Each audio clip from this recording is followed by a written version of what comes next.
Islam agama yang sangat memelihara toleransi dalam kehidupan, bahkan terhadap agama yang lain.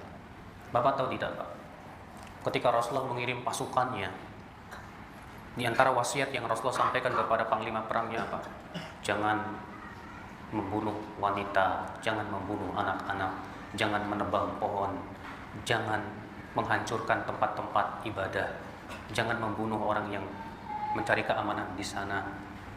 Itu wasiat Rasulullah. Dalam perang saja, rumah ibadah seperti gereja dan lain-lain nggak boleh dihancurin, Pak, dalam Islam. Gimana? Dan bukan dalam perang.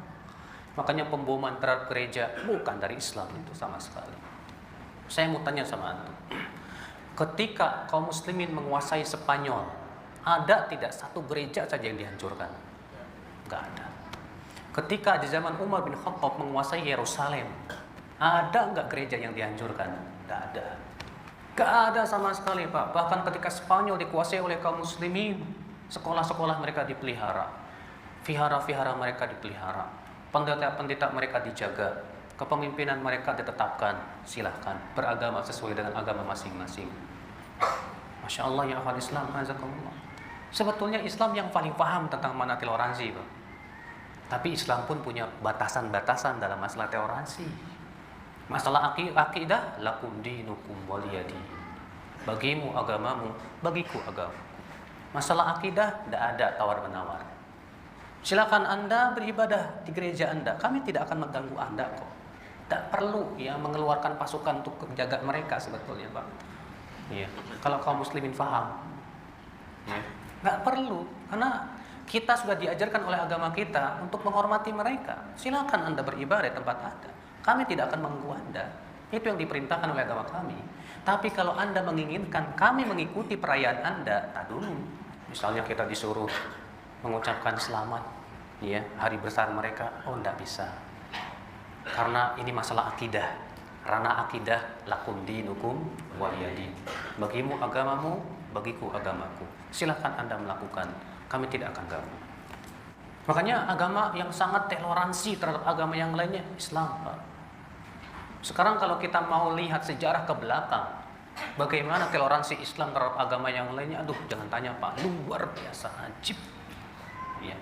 Sampai-sampai orang-orang orientalis sendiri mengakui itu akan toleransi Islam yang ajib, yang luar biasa.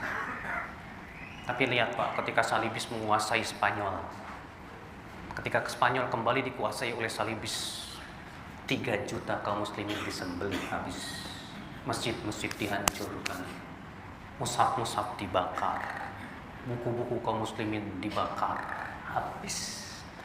Jadi sebetulnya siapa yang berhak disebut teroris? Makanya bagi mereka yang melihat, ya, mungkin kalau kaum muslimin di zaman sekarang tidak bisa mewakili Islam, Pak. Tapi lihat sejarah para sahabat di zaman dahulu, di zaman tabi'in, di zaman tabi'ut tabi'in. Bahkan sampai dicatat dalam kitab sejarah, ketika kaum muslimin hendak menguasai suatu daerah, orang-orang yang ada di daerah itu malah mengharapkan mereka dikuasai oleh kaum muslimin. Bagaimana tidak? Islam tidak memberlakukan pajak-pajak yang memberatkan. Orang yang masuk Islam, orang yang tidak mau masuk Islam dan tinggal di negeri Islam cukup bayar jizyah saja, 1 dinar per tahun. Kalau nggak mampu silahkan setengah dinar. Nggak mampu juga dimaafkan.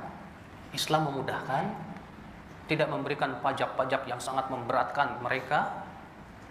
Makanya ya akhwat Islam, azakumullah wa iyyakum. Lihat, perang dalam Islam, untuk apa tujuan perang? Apakah tujuan perang dalam Islam hanya sebatas untuk membunuh, membabat, menghancurkan? Enggak.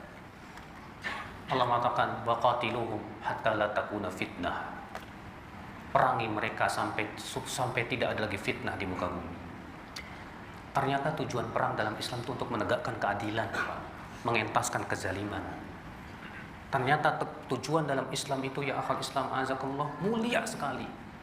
Makanya ya akhwat Islam sudah saya sebutkan tadi, daerah-daerah yang dikuasai oleh kaum muslimin, setelah dikuasai oleh kaum muslimin justru sentosa.